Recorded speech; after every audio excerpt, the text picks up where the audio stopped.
Hello my dear friends, you're in the Military Summary channel, and today we will discuss the situation in Ukraine on the 9th of July of 2024. Today we have a lot of very interesting updates, so let's start. And first we're going to talk about Kiev, about the consequences of Russian missile strike that have been taking place since the beginning of the special military operation. And today we got one of the most important results of those attacks is that the Ukrainians, the country that used to have 4 nuclear power plants, significant number of just regular power plants, currently is forced to buy electricity from European Union, from countries like Poland, Slovakia, Hungary, Romania and Moldova. And as you can see, according to different numbers, the Ukrainians are buying the majority of electricity from Hungary, which of course is not so good for the Ukrainians, because Viktor Orban, the prime minister of this country, is at very good relations with Russia, with Putin, and there are very big risks that at some point in the future, Hungary will turn off Ukraine from electricity. And this is also one of the reasons why Zelensky visited Poland yesterday. As we discussed in the previous update, the Ukrainians signed treaty security agreement with Poland, and one of the paragraph of that agreement is that Warsaw will provide Ukrainian military assistance, financial assistance. Maybe Poland will begin bringing down the Russian missiles that are heading in the western direction. But one of the most important let's say, paragraph of that agreement is that Poland will produce electricity for Ukraine at its coal-fired thermal power plants. And this will not solve the problem completely, but it may partially help survive a difficult winter. That was stated by Prime Minister Donald Tusk. So this is the situation in this area. Now let's move to the situation on the ground. Just before starting making the video, we got report that the Russians launched another massive missile strike. Probably before the next update we're going to receive some geolocations or videos, but according to information we have, during this attack the Russians were bombing the Ukrainian military facilities, airfields, and mainly in Poltava area. Now let's talk about the situation on the ground. We have a lot of very interesting updates from different territories. As for Gluboka, as you can see, according to geolocations that were published by the Russian sources, the Ukrainians managed to establish complete control over more than 40 or even more % of the village by the name of Gluboka.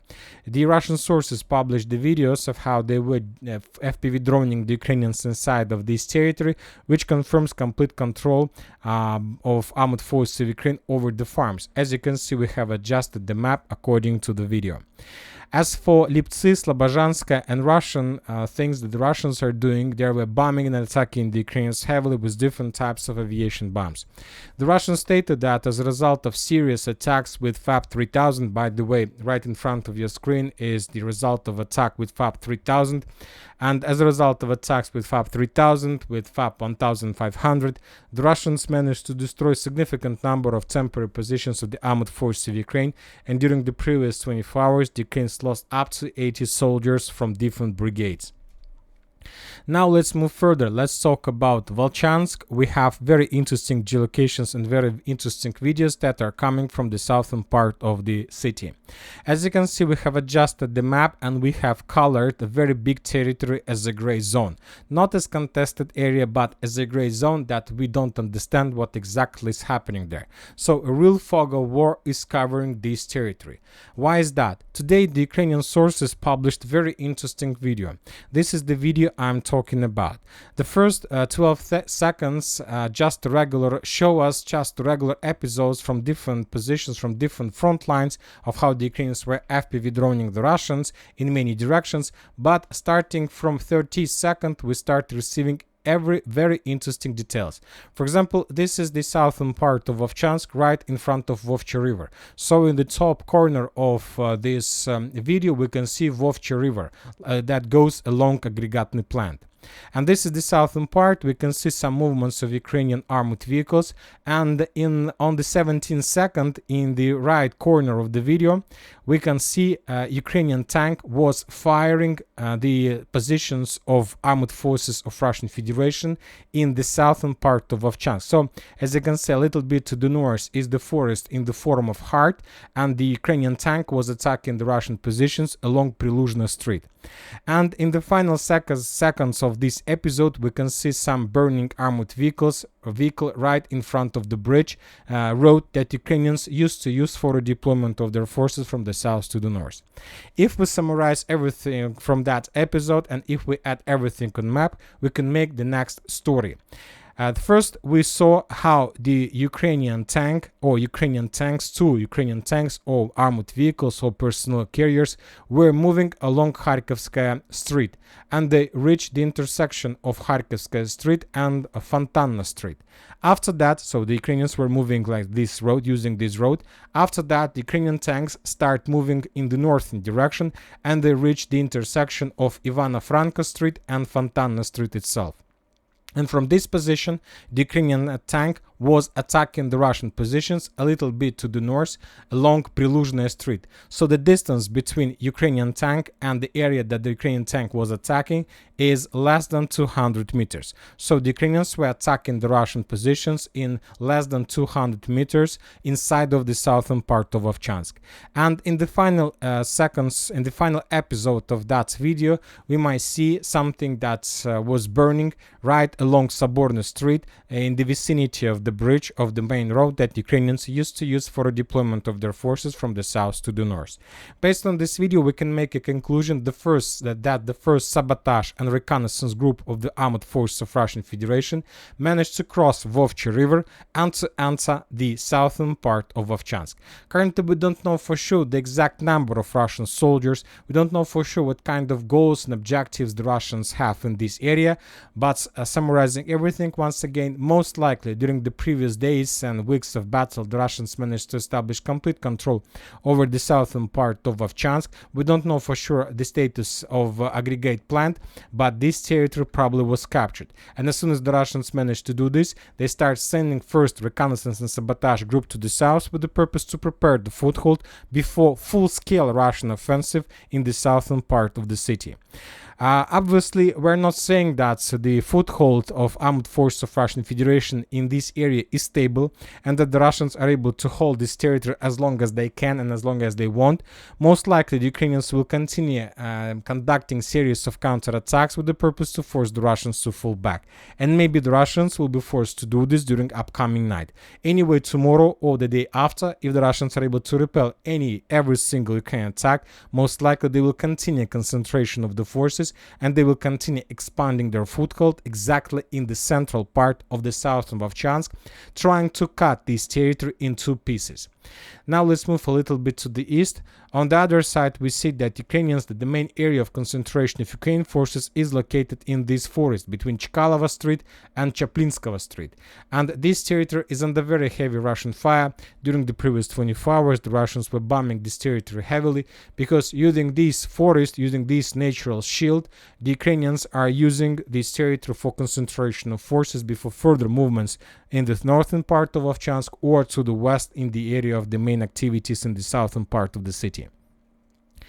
As for the Russian foothold on the Ukrainian side of Seversky Donetsk River, since the beginning, since the creation of this foothold, we still haven't received any geolocations confirming the reality and the existing of this territory, but the Russians reported that during the previous 24 hours, the Ukrainians made more attempts to counterattack the Russians from different directions, but most of those attacks were repelled by the Russians. The Ukrainians suffered losses and were forced to fall back. Now let's move to the northern Kupiansk direction. As you can see, we have a lot of geolocations, a lot of videos. The Russians continue bombing and attacking the Ukrainian positions along the main supply roads that goes from the northern part to the area of the main clashes in the vicinity of Pishana. And this is logical because the Ukrainians, it's very difficult to use the southern roads to support Ukrainians in the vicinity of Pishana. It's much easier for the Ukrainians to send forces from Kupiansk, but the problem is that the Russians have already established complete aviation and drone control over this road, which increased the Ukrainians' losses significantly. Now let's move further into southern direction. According to Russian sources, the Russians managed to establish complete control over the part of Stelmakhovka that is located on the Russian side of Zhiribets River. Stelmakhovka as well as Pishana is cut in two pieces, the northern part and the southern part, and these parts are split by rivers. In Pishana, this is the river by the name of Pishana. In Stelmakhovka, this is the river by the name of Zhiribets. So the Russians control every single building on the Russian side of this river. As for the southern Kupiansk direction, we haven't received any updates regarding the Russian progress in Makeyevka, but obviously there are very heavy clashes. As for Siversk direction, as you can see, the Russians began artillery preparation and bombing of Ukrainian positions in the northwest, in the northern direction from Razdolovka. The Russians began bombing the Ukrainian positions further in the northwestern direction from Sporne. The Russians are bombing the Ukrainians to the west of Verkhnyikamyanka in Verkhnyikamyanska direction. The Russians are bombing Ukrainian positions between the landfill and along Seversky Donetsk River. So by these attacks, the Russians are trying to stretch the Ukrainian forces and to force and to make them lose the connections with reality, and just to trick the Ukrainians, because the Russians obviously are going to continue offensive and they just want to make everything so the Ukrainians will not understand almost till the last time, till the last minute, where exactly the Russians are planning to attack, where exactly the Russians are planning to start the second phase of Siversk offensive. As for Chasiv Yar, we haven't received lots of updates, just geolocations that are coming from the central part. As you can see, starting of July, since the beginning of July, we stopped receiving any updates from the eastern part of Chasiv Yar, neither from the Russian side nor from the Ukrainian side. No FPV drone strike, nothing. Now we are receiving most of updates along Seversky Donetsk-Donbass Canal or from the territory of the central Chasiv Yar, which means that the Russians are preparing this territory before further offensive operation. Now let's move in direction of Toretsk, New York. We haven't received lots of updates. The most interesting information is coming from Centralnaya Street. The Russians managed to establish complete FPV drone control over the main supply roads that goes from one side of the agglomeration to another. This territory is under complete control, which this control leads to significant losses from the Ukrainian side and complete collapse of Ukrainian logistic. Further deep inside of Ukrainian rear, the Russians continue using FABs and are bombing the Ukrainian positions in Toretsk itself. Now let's move further. Let's talk about Western Avdiivka direction. We have lots of very interesting updates. First of all, the Ukrainian sources published lots of map changes that show us additional progress of the armored forces of Russian Federation between Novoselovka, Novoalexandrovka and Vozdvizhenka. This small block was captured by the Russians. The Russians managed to improve their positions in direction of Lozovatska. Currently, the distance between the edge Russian positions, unconfirmed Russian positions, and the road itself is around 500 meters, which already is nothing. The Russians have already established complete physical, maybe or fire control over the road between Vozdvizhenka and Progress. Furthermore, the Russians managed to improve their positions along the railways and to capture additional few hundred meters. Information was confirmed by pro-Ukrainian mappers.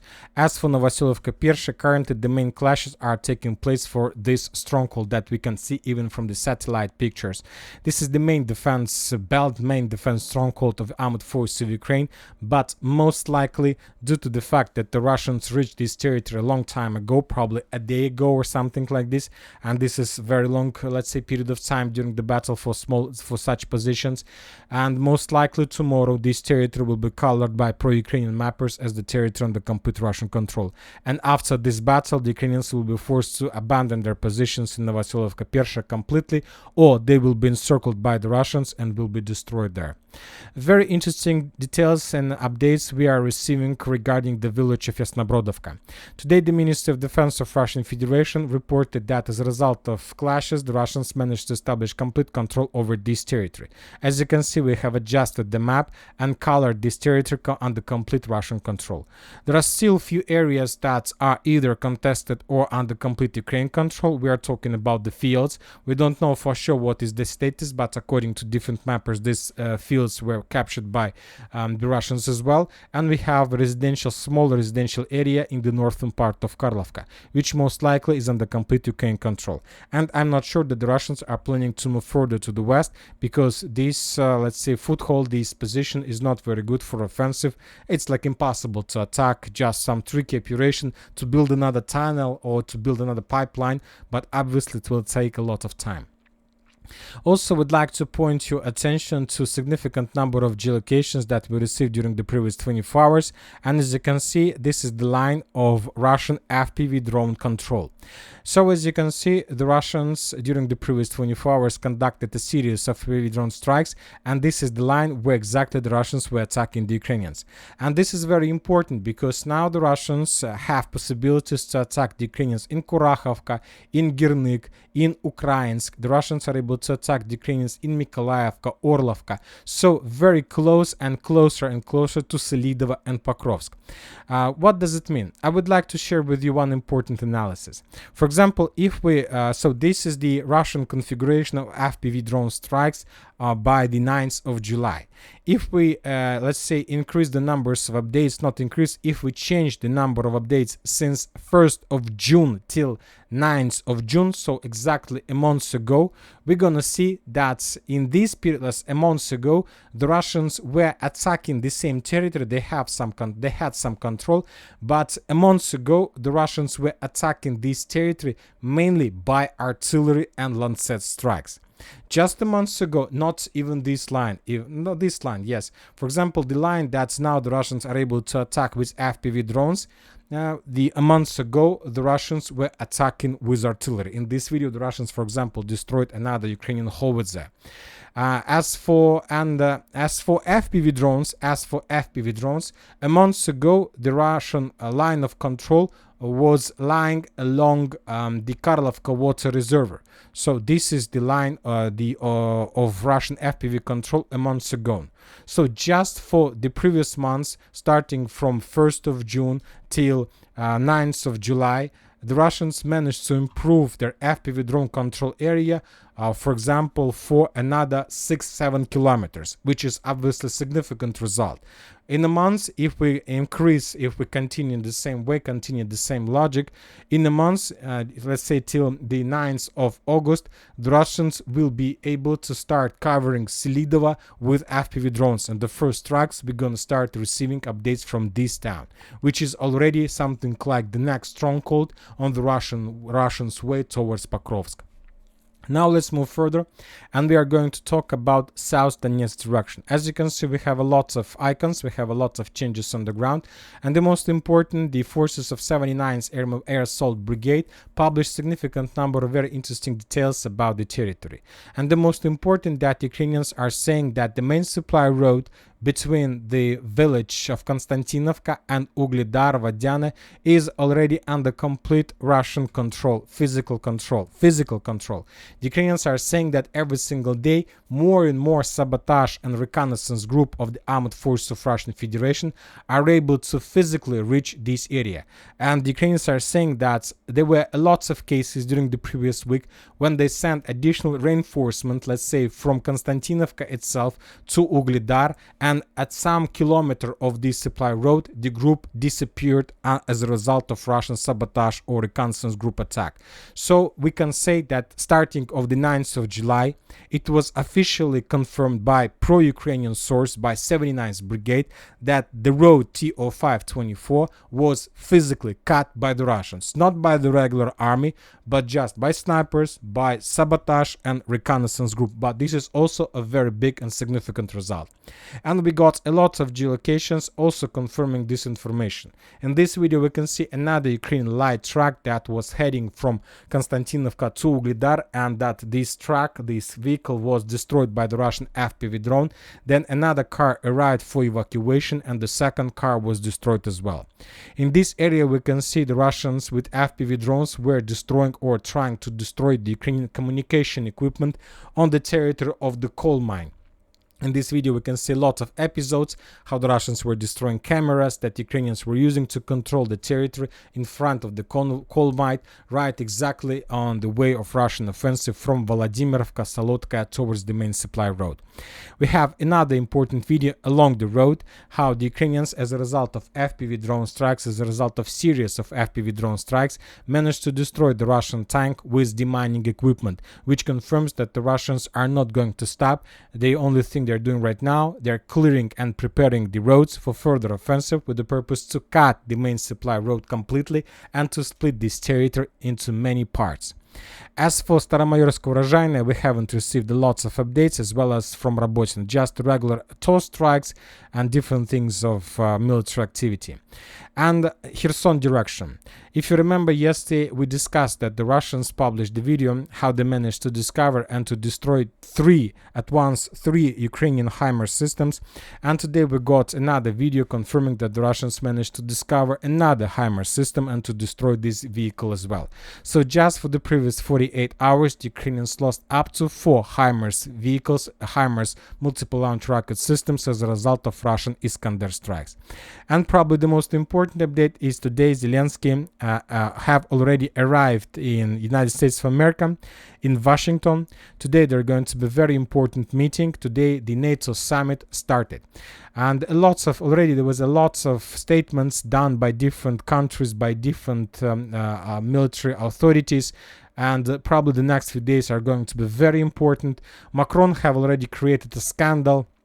He opened this this NATO summit with the statement that Germany and the United States of America are the countries that don't want Ukraine's entry into NATO, and this is obviously not very good beginning of this big event. I don't know why Macron decided to do this, maybe because Western countries didn't support him and his party during his parliament elections, and now it was something like his small revenge.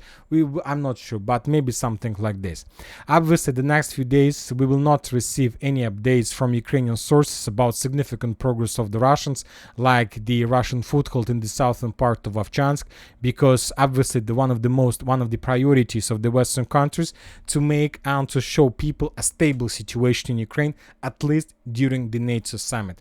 And that's it for today. Military Summary channel reminds to condemn any violence in the world. Thank you for watching. Subscribe to my channel, put your likes, join my Patreon, and have a good day. Bye bye.